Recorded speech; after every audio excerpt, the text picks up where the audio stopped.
हमारी पृथ्वी संकट में है, पॉपुलेशन बढ़ती जा रही है, रिसोर्सेस अनकंट्रोलेबल तरीके से कंज्यूम और कई बार तो वेस्ट तक हो रही है। और इसके सोल्यूशन के रूप में हम इंसान अपने करंट ग्रह को बचाने की नहीं बल्कि इसे छोड़कर किसी दूसरे प्लैनेट को कॉलोनाइज करने का प्लान बना रहे हैं, जिसमें सबसे ऊपर नाम तो मंगल ग्रह या फिर हमारे चांद का आता है। बट ऐसा होना नहीं चाहिए, क्योंकि इंसानों के लिए मंगल ग्रह से कई गुना ज्यादा फेवरेबल एनवायरनमेंट है शनि ग्रह के चांद टाइटन का, जहां पहुंचने पर ना इंसानों को खाने का जुगाड़ करना पड़ेगा और ना ही पीने के लिए पानी का। हमारे सोलर सिस्टम के अंदर अगर कोई जगह पृथ्वी जैसी कंडीशंस को सबसे क्लोजली रेप्लिकेट कर सकती है ना, तो वो है टाइटन। मगर दोस्तों, ये सब जानने के बावजूद दुनिया के सभी अरबपति लोग गारंटीड सक्सेस के बजाय अपना पैसा मंगल ग्रह को हैबिटेट करने के लिए क्यों फूकने में तुले हुए?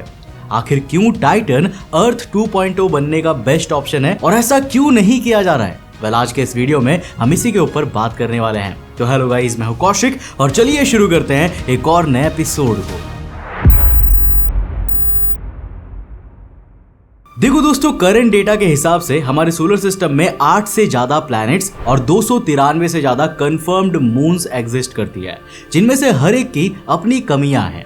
मर्क्यूरी और वीनस हैबिटेबिलिटी के लिए बहुत ही ज्यादा गर्म है। जुपिटर और सैटर्न में कोई सॉलिड सरफेस है ही नहीं और कुछ इसी तरह का हाल सभी मून्स का भी है, जहां कोई मून बहुत ज्यादा ठंडा है तो कोई बहुत ज्यादा गर्म है, तो कोई इन्वायरमेंट या एटमॉस्फेयर के मामले में कंप्लीटली अबंडन रहता है। अब एटमॉस्फेयर ना होना और वीक ग्रेविटी की एग्जिस्टेंस ही वो कारण है जिस वजह से मंगल ग्रह या फिर चांद को हैबिटेबल बनाना काफी ज्यादा कठिन हो जाता है। और इसके हमारे पास दो बड़े बड़े रीजंस है।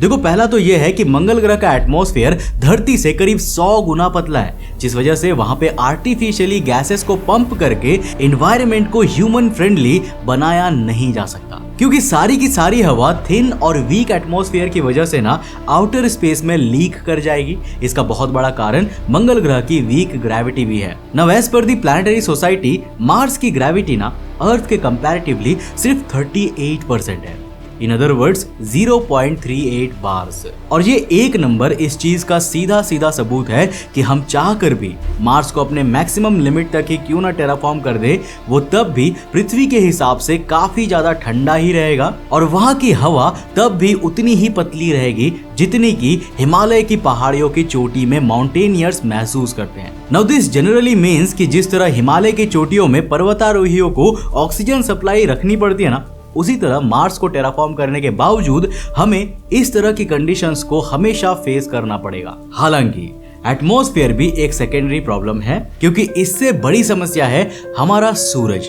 देखो, हमारा सूरज हर सेकेंड सनरेज के साथ साथ रिलीज करता है ढेर सारी कॉस्मिक सोलर रेडिएशन, जिसमें होते हैं कई सारे हाईली एनर्जाइज्ड चार्ज्ड पार्टिकल्स, जैसे कि इलेक्ट्रॉन्स, प्रोटॉन्स और हीलियम न्यूक्लियाई।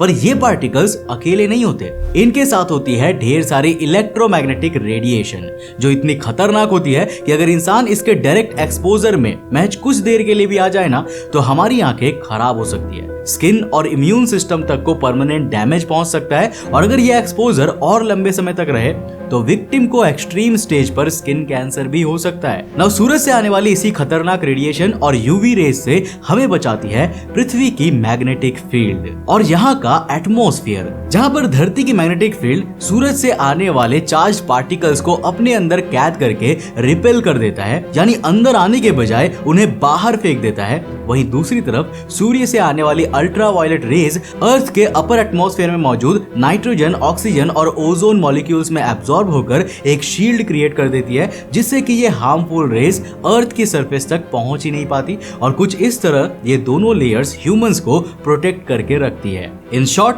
हम जिस भी जगह को as a next home consider करें, उसके पास मैग्नेटिक फील्ड और खुद के डेंस एटमॉस्फेयर का होना बहुत ज्यादा जरूरी है, वरना ऐसे प्लैनेट पर रहने का मतलब ही क्या, जहां परमानेंट किसी डोम के अंदर रहना पड़े और जहां खुले आसमान के नीचे जाना खतरों से खाली ना हो। और देखो, मंगल ग्रह और हमारे चांद दोनों के ही केस में सबसे बड़ा इश्यू यही है कि इन दोनों ही के पास ना तो खुद का डेंस एटमॉस्फेयर है और ना ही अपनी कोई मैग्नेटोस्फीयर है। So what is our next best option?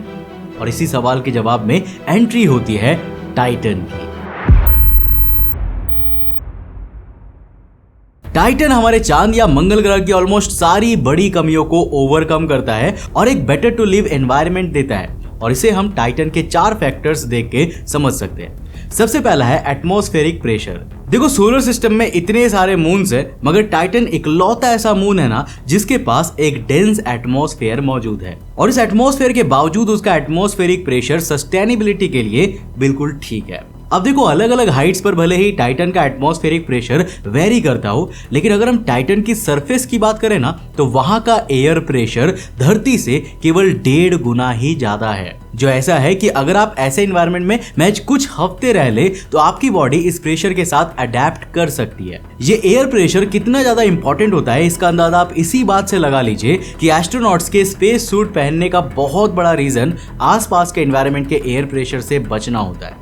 वरना अगर एक्सट्रीम एटमॉस्फेरिक प्रेशर में बिना स्पेस सूट के एस्ट्रोनॉट घूमे तो उनकी बॉडी इतनी जल्दी इम्प्लोड कर सकती है कि उनकी बॉडी के पेन सेंस करने से पहले ही उनकी मौत हो चुकी होगी। अगर इसी के ऑपोजिट एयर प्रेशर बहुत कम हो तो हमारी बॉडी के फ्लूइड्स बॉयल होकर फ्रीज तक हो सकती है, जिससे विक्टिम काफी पेनफुल डेथ का शिकार हो सकता है। अब देखो, मंगल ग्रह और हमारा चांद दोनों ही जगहों पर एटमॉस्फेरिक प्रेशर को बिना स्पेस सूट के नहीं झेला जा सकता, मगर टाइटन का एटमॉस्फेरिक प्रेशर ह्यूमन बॉडी के लिए रेजिस्टेबल है, जिसका मतलब है कि इंसान यहाँ बिना स्पेस सूट के भी घूम सकते हैं और उन्हें परमानेंटली किसी डोम लाइक स्ट्रक्चर में रहने की नीड नहीं पड़ेगी। अब दूसरा रीजन है टाइटन का प्रोटेक्टिव नेचर।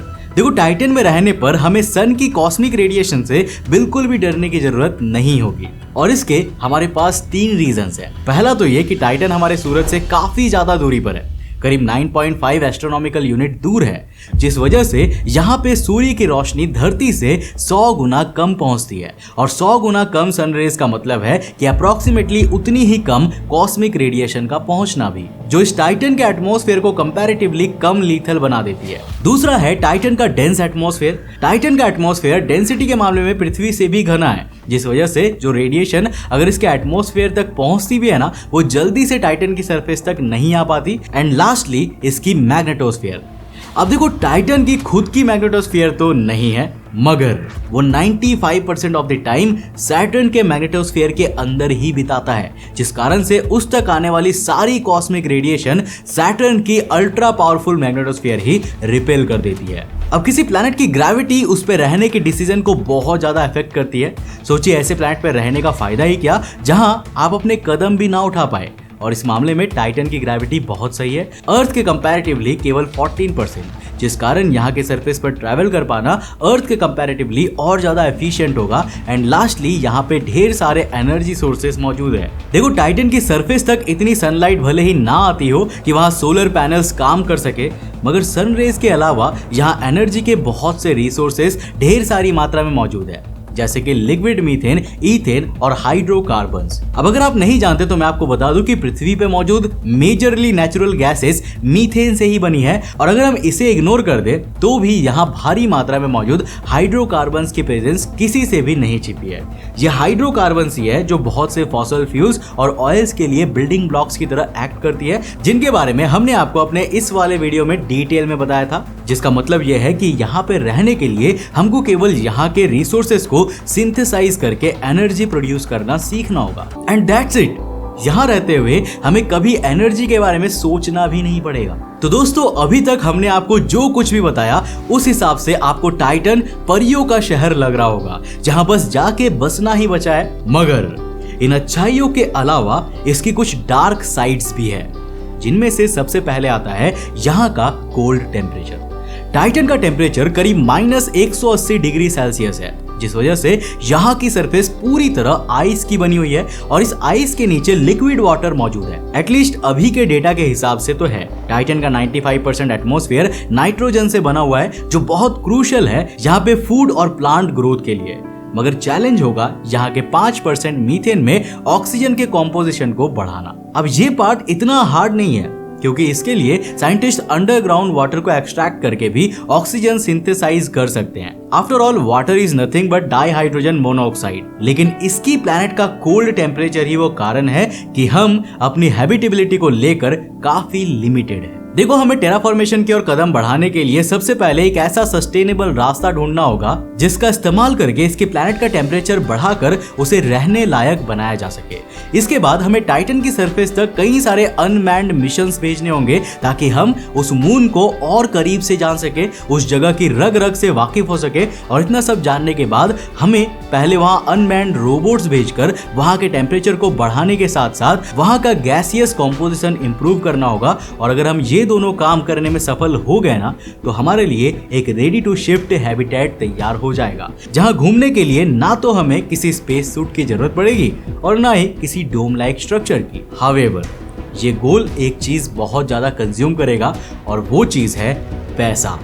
अर्थ से मार्स की दूरी है करीब 0.52 एस्ट्रोनॉमिकल यूनिट्स, जबकि टाइटन वहीं पृथ्वी से 8.5 एस्ट्रोनॉमिकल यूनिट्स के आसपास दूरी पे मौजूद है, जिसका मतलब है कि वहां हमें एक स्पेसक्राफ्ट भेजने के लिए कई गुना ज्यादा फ्यूल कंज्यूम करना होगा और कई गुना ज्यादा इंतजार भी करना पड़ेगा, जो एक ऐसी कीमत है जिसे महज एक तुक्के के भरोसे कोई भी इन्वेस्ट करने को तैयार नहीं है। जिस वजह से बेटर ऑप्शन और गारंटीड सक्सेस होने के बावजूद हर कोई टाइटन के बजाय मंगल ग्रह और हमारे चांद को ही हैबिटेबल बनाने का सोच रहा है और उससे ही टेराफॉर्मेशन के लिए एम कर रहा है। अभी के हिसाब से तो नासा साल 2027 में ड्रैगन फ्लाई नाम का स्पेसक्राफ्ट टाइटन के लिए लॉन्च करेगा, जो टाइटन में 7 साल बाद साल 2034 में लैंड करेगा। मगर आने वाले 3 से 4 सालों में क्या होगा ये तो वक्त ही बताएगा। हालांकि आपके हिसाब से मार्स, मून और टाइटन में से कौन सी जगह रहने के लिए सबसे ज्यादा बेस्ट है, हमें नीचे कमेंट सेक्शन में लिखकर जो बताना। मेरे ओपिनियन में कहूँ तो यार देखो, पृथ्वी ही सबसे ज्यादा बेस्ट है। बाकी आप अपनी राय नीचे कमेंट में बताओ। अगर वीडियो पसंद आए तो इस वीडियो को लाइक करने के साथ साथ अपने दोस्तों के साथ जरूर शेयर करना। अगर आप नए हो चैनल पे तो चैनल को सब्सक्राइब करने के साथ साथ नोटिफिकेशन बेल ऑन कर देना। और अगर आपको ये वीडियो पसंद आई है ना, तो आपको ये वाली वीडियो भी डेफिनेटली पसंद आएगी, जिसमें हमने बात किया है फ्री विल के बारे में, कि कैसे फ्री विल एग्जिस्ट ही नहीं करती। फ्री विल एक भ्रम है और हम जो सोच रहे हैं, जो हम कर रहे हैं, ये ऑलरेडी लिखा जा चुका है। और आखिर कैसे, यहाँ पर टैप करो और जाकर देखो, बहुत इंटरेस्टिंग वीडियो। मैं मिलता हूं आपको नेक्स्ट एपिसोड के साथ, तब तक के लिए बाय, जय हिंद।